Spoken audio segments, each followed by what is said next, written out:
Көзү тирүү болгондо Арстанбек Турумбеков быйыл 80 жашка чыкмак. Агайдын 80 жылдыгына арналган көргөзмөдө анын мыкты деп табылган эмгектери коюлган. Өмүр жашынын көбүн чыгармачылыкка арнаган чыган сүрөтчүнүн жасаган иштерин, өзгөчө курч мүнөзүн аны менен бирге өмүр сүргөн жубайы Нурканыш Асанова эскерди. Фантастикалык чыгарманы коздогон балдар үчүн китепти.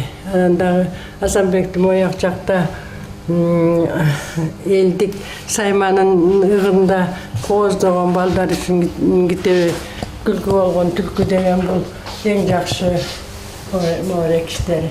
Асанбек Турумбеков Союз учурунда көпчүлүктүн сүймөнчүлүгүнө ээ болгон Чалкан журналын жетектеп турган чагында саясатчыларды сындап, чындыкты чагылдыргандыгы үчүн көп куугунтукка алынган дейт жакындары. Ал бир гана карикатура багытында эмес, график катары плакаттарда жана сатиралык журналдарда сүрөт тартып, живописчи катары пейзаждарда жана жанрлык композициялар менен иштеген.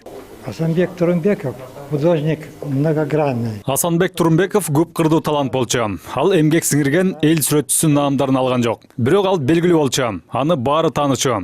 Эли сыйлачу. Демек ал мыкты болчу. Анын тамашалары дагы таама айтылчу. Бүгүнкү көргөзмөдө аны бир катар эмгектери коюлуп турат. Аларды карап, Асанбек бизге жаңы ачылыш жасаганын түшүнүүгө болот. Сюжеттердин актуалдуулугу, сүрөттөрдүн таасын тартылгандыгы жана боектордун өңдөрүн тандашы Турумбековдун өзүнө гана таандык дешет искусство чеберлери. Анын көрүнүктүү көркөм чыгармаларында чабандардын турмушу баяндалып, адамзат менен жаратылыш байма-бай чагылдырылган.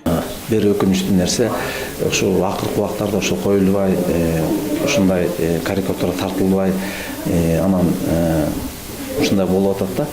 Эми сүрөтчүлөр көбүрөөк жакшы билет. Мисалы карикатура тартыш өтө эле кыйын. Асанбек агайыбыздын сүрөттөрү аябай биз үчүн баалуу.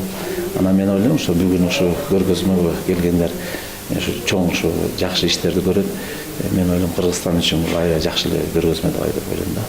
Сүрөтчүнүн 80 жылдыгына арналган иш-чара Семен Чуйков атындагы көргөзмө залында 2 жумага чейин созулат. Кайыр Жайлообекова, Манас Бакешев, НТС.